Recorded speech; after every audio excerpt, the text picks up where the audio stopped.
मैं इस वक्त खड़ा हूँ राधा माधव स्कूल पर, और जैसा कि हमने आपको बताया कि बरेली में जो 14,000 अभ्यर्थी 31 केंद्रों पर नीट की परीक्षा दे रहे हैं। राधा माधव पब्लिक स्कूल भी ऐसा ही एक केंद्र है। यहाँ पर आपको अभ्यर्थियों की भीड़ जो है वो नज़र आएगी, लेकिन सबसे बड़ी कमी जो यहाँ पर देखने को मिली, आप ये पूरा रोड देख सकते हैं, यहाँ पर ब्लॉकेज हो रहा है इसकी वजह से। और ये प्रशासन को सोचना चाहिए था कि जब इतनी बड़ी परीक्षा आयोजित हो रही है तो इस रोड पे कम से कम जो भारी वाहन है उनका जो आवाजाही है उसको रोकना चाहिए था। ये देख सकते हैं किस तरह से यहाँ जाम की स्थिति है, और ठीक उस तरफ आप देखेंगे तो छात्र जो हैं, जो अभ्यर्थी हैं परीक्षा देने के लिए आए हैं नीट की, वो खड़े हुए हैं। कहीं ना कहीं एक तरह से कहें डिस्टेंस तो है, लेकिन उस तरह से सोशल डिस्टेंसिंग का जो है पालन नहीं हो पा रहा। लगातार इधर से जो हैवी व्हीकल्स हैं उनका आना भी जारी है दोनों तरफ से। इसी रोड पर एक और परीक्षा केंद्र भी है थोड़ी दूरी पर ही, लेकिन इस बात का ख्याल नहीं रखा गया कि जो रूट डाइवर्जन है वो किया जाए, या फिर कुछ ऐसा इंतजाम किए जाएं जिससे जो अभ्यर्थी हैं उनको कोई दिक्कत ना हो। काफ़ी समय से ये अभ्यर्थी जो लाइन में लगे हैं, तकरीबन 1:30 बजे तक ये एंट्री चलेगी, लेकिन 4-4 करके 5-5 करके जो अभ्यर्थियों को है अंदर एंट्री दी जा रही है।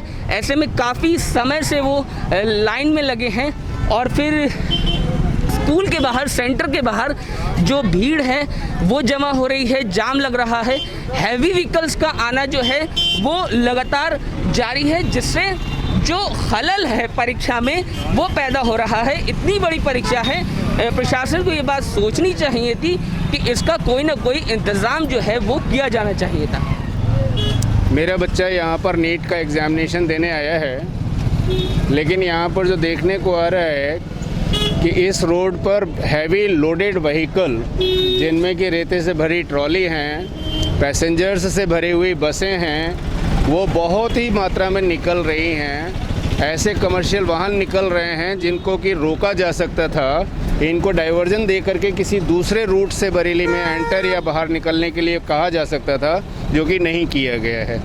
और इससे यहाँ पर अव्यवस्था की स्थिति देखी जा रही है, जो कि ठीक नहीं है। इस लेवल पर प्रशासन को थोड़ा मुस्तैदी से काम करना चाहिए था। पुलिस की व्यवस्था भी यहाँ पर बहुत ज़्यादा प्रॉपर मात्रा में नहीं है, जबकि जानते हैं कि सोशल डिस्टेंसिंग मेंटेन करने के लिए बच्चों को या अभिभावकों को तो हम कह सकते हैं, लेकिन फिर भी अगर प्रशासन ने यहाँ पर पुलिस व्यवस्था प्रॉपर की होती तो मैं समझता हूँ कि ये सोशल डिस्टेंसिंग भी मेंटेन होती। और देखिए इस टाइप से ये जो बसें निकल रही हैं, अभी रोडवेज़ की बस निकल रही है, इसको किसी दूसरे रूट से भी निकाला जा सकता था, जो कि प्रशासन ने निकालने की व्यवस्था नहीं की। अभी मेरे सामने ही आप देखिए कि ये ट्रॉली निकल रही है, रेते से भरी हुई ट्रॉली है या मिट्टी से भरी हुई ट्रॉली है।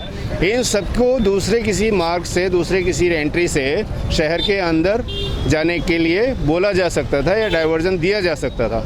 ये व्यवस्था पहले होनी चाहिए थी, जो कि नहीं हुई, और बहुत ही खेदपूर्ण व्यवहार है बच्चों के साथ। अगर परीक्षा सरकार ने कराई है तो सरकार की जिम्मेदारी ये भी बनती है कि सेंटर्स पर प्रॉपर व्यवस्थाएं भी सुनिश्चित की जाती हैं। बिल्कुल कि नहीं जाने, गलत है ये तरीका। मतलब लोगों को परेशानी हो रही है, बच्चों को परेशानी हो रही है, साथ में बच्चों का हैं उनको भी परेशानी हो रही है। हाँ, इसका इंतज़ाम अलग से होना चाहिए था। बसें बाहरी वाहन निकल रहे हैं, छोटे वाहन निकलते ठीक है, लेकिन बड़े वाहन निकल रहे हैं, उससे परेशानी आ रही है। लंबे समय से बच्चे परीक्षा का इंतजार कर रहे थे, और अब इस स्थिति में उनको हम तो सोच रहे थे कि बहुत अच्छा इंतज़ाम होगा सोशल डिस्टेंसिंग, लेकिन यहाँ तो कुछ भी नहीं दिखाई दे रहा। हाँ, बीच में हाँ जाम लग रहा है, जिससे परेशानी बहुत ज़्यादा हो रही है।